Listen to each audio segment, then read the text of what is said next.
아무튼 이 군대라는 게 방금 말씀하신 것처럼 좀 위계 질서가 있는 집단이기 때문에 전체주의가 약간 필요할 때가 많죠. 그렇죠. 뭐 필요에 대해서는 사실 이야기하면 좀 더 길어질 것 같긴 한데 요거 한번 일단은 제가 생각하는 우리가 사실 준비했던 이야기들이 그거잖아요. 이러한 부조리들이라던가 아니면 위계 질서 되게 바깥 세상과는 다른 그런 환경 때문에 사건 사고들이 좀 일어나는 경우가 있잖아요. 그렇죠. 이런 거에 대해서도 한번 조금 썰을 풀어보면 어떨까 싶어서. 저는 시작하는 말로 하나 얘기하고 싶은 게 그 한국 군대의 징집률이라고 하죠. 토탈 중에 몇 퍼센티지가 군대를 가느냐. 근데 이게 편제 자체는 엄청 많이 줄어들긴 하지만 인구 감소율이 더 높거든요.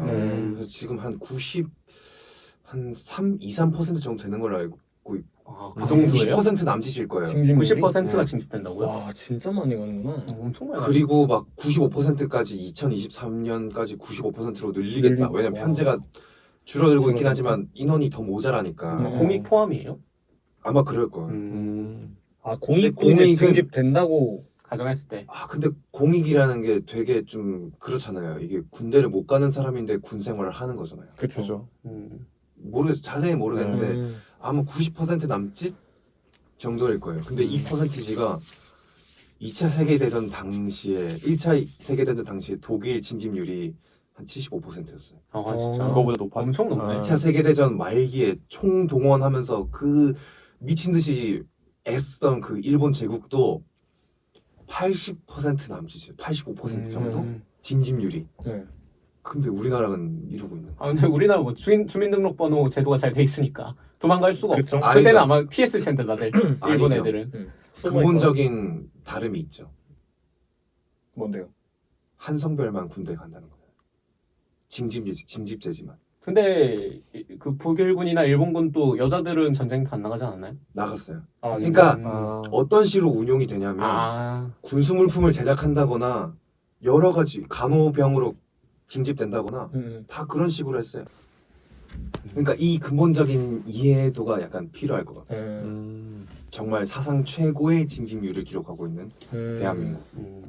사실 그렇기 때문에 어떻게 보면 군대를 오지 마라. 그러니까 네, 군대 제가 안 하고 맞는 싶은 얘기가 그쵸? 그거예요. 그 얘기인 거죠. 그러니까 군대를 사실은 어떤 이 사람의 캐릭터라던가 이런 것 때문에 군대랑 안 맞는 사람인데도 이 어쨌든 군인이 필요하니까 억지로 좀 군대에 끌려오는 경우들이 좀 있다. 이런 것 때문에 하나 더 하고 싶은 게 인구 분포표를 보면은 상위 15%, 하위 15% 이렇게 자르잖아요. 상위 15% IQ로 나누면 상위 15%는 정말 똑똑한 사람들이요. 근데 하위 15% 정도는 IQ 80 정도 이하에 저희가 정말 일상생활로 할 수 있는 거를 하기에 되게 불편하고 언어 능력이나 이해 능력, 독해 능력 이런 게 많이 떨어지는 사람이 있어요. 근데 징집률이 얼마라고 있어요. 그런 사람들까지 경계선 지능장애라고 하는데 그 사람들까지 군대에 가는 거예요. 사건 사고에 많은 이유는 그런 데서도 기인을 하는지 않을까 생각합니다. 스테반 씨가 바라보는 약간 사건 사고의 원인들은 그런 데 있을 수도 있겠다. 징집률이 없다고는 말 못하죠. 그렇죠 뭐. 사실 저도 틀린 말은 시스템적인 문제도 이제 고루한 그 시스템도 있겠지만 근데 저는 그런 어떤 군대라는 조직이 가지는 아까 말했던 뭐 명령 체계나 뭐 상명하복 뭐 수직적인 조직 뭐 그런 것들이 당연히 필요하다고는 생각하는데 그런 게 어떤 부조리한 행동까지 가는 거는 사실 좀 아니라고 생각해요. 그래가지고 실제로 굉장히 많이 나아졌잖아요. 사병들에 대한 대우가. 그렇죠. 뭐 휴대폰도 쓰게 하고 뭐 평일에 외출도 가능하게 하고 뭐 이런 식으로 많이 나아졌잖아요. 근데 그때 그런 거 하면 이제 막 다음 이런데 댓글에 막 그런 얘기 많잖아요. 그게 군대냐? 당나라 군대도 아니고 편해졌다. 전쟁 나면 어떻게 할 거냐 이런 얘기 하는데 실제 사건 사고가 되게 줄었다고 해요. 어떤 사병들을 편하게 해줬더니 저는 그래서 어느 정도의 자유는 보장을 해줘야 되지 않나. 왜냐면 빠노 형이 얘기한 것처럼 대한민국 남자면 거의 다 가니까 거의 다 가니까 한 1년 반 정도를 거기에 무조건 있어야 되니까 그래서 어느 정도의 자유는 보장을 해줘야 된다고 생각해요 저는 개인적으로. 고집점이 아직 많죠. 둘 다 근데 뭐 이게 뭐 독거선 씨가 맞고 스테파노 씨가 틀리고 스테파노 씨가 맞고 권선 씨가 틀리고 막 이런 게 아니라 사실 네. 복합적인 문제이긴 하죠. 맞아요.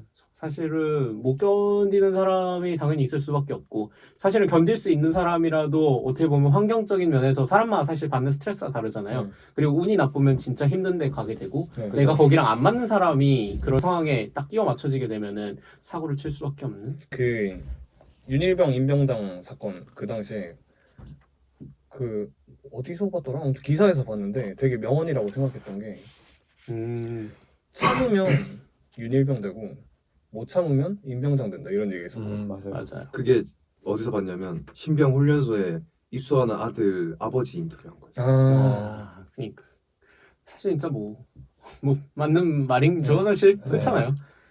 근데 또 아이러니한 사실 이게 그 뭐라 그래야 되지? 남자들이 목소리 안 내기도 하잖아요. 어떤 맞아. 군대 처우 군인들의 처우에 대한 목소리를 안 내잖아요. 사실 진짜 그 월급도 우리 지금 10만 원 받고 했잖아요. 그게 더 저 저는 2등병 때 8만 2천 원? 이게 말이 됩니까, 지금은 사실? 지금 한 40만 원, 50만 원 받는 것 같은데 그것도 너무 적잖아요. 너무 적어. 집에 못 가는데. 더 올라야 된다고 생각해요. 말이 안 되네. 그러니까 그런 거 생각하면은 좀 저도 그때 시급 생각하면은 아무것도 안 하는 것보다 행복한 따라다니면서 하루 종일 작업하고 빅파이 하나 얻어먹는 게 더 이득인 시급이었어요. 그쵸. 그때는 아무튼 사실 그런 부조리 때문에 우리가 사실 준비한 얘기가 되게 많은데 네. 문제는 아쉽게도 이제 시간이 네. 없어요. 제가 근데 제 A4 용지 10장 중에 지금 3장 이야기했다. 나머지 5장 어디다가 이야기하냐. 그러면 저희 이 파일럿 끝나고 만약에 정규 편성이 된다면 그때 기념을 한 번 더 합시다. 한 번 더. 그거 진짜 안 들으면 어떡해 그거. 못다한 이야기를 못 준비해 와서 하는 걸로. 못다한 이야기. 저는 뭐 준비할 필요도 없습니다. 여기 다 준비되어 있기 때문에.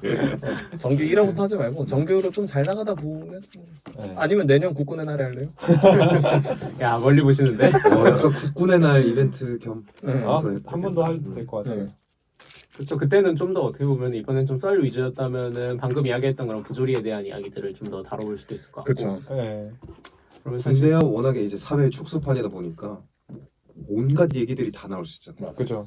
약간 성적인 것도 있을 수 있겠고. 그렇죠. 그런 사건 사고들 좀 심각한 사건 사고들도 있고 그냥 뭐 웃으면서 이야기할 수 있는 사건 사고들도 있고. 그죠. 네. 근데 결국 살펴보면은 이 모든 원인들이 저는 이제 어떤 식으로 결론을 준비하려 했냐면은 이런 사실은 환경이 문제다라는 거에 좀 더 네. 그러니까 이 똑같은 어떤 사고를 친 사람이 만약에 바깥에 있었으면은 그 사람이 사고를 쳐서 뭐 예를 들어 군대에서 영창을 갔다고 쳐요. 어떤 사람이 뭔가 네. 잘못을 해서 근데 그 사람이 군대를 가지 않았더라면은 똑같은 사고를 쳐서 뭐 교도소를 간다거나 네. 이런 식의 일이 있었을까? 약간 좀 그런 생각을 하게 되는 거죠. 맞아요. 사실 이게 제 준비한 이야기가 하나 있긴 한데 네. 아무튼 그거에 관련된 네. 이야기라서 여기서 꼭지를 마무리하고 그렇죠. 여기서 마무리하고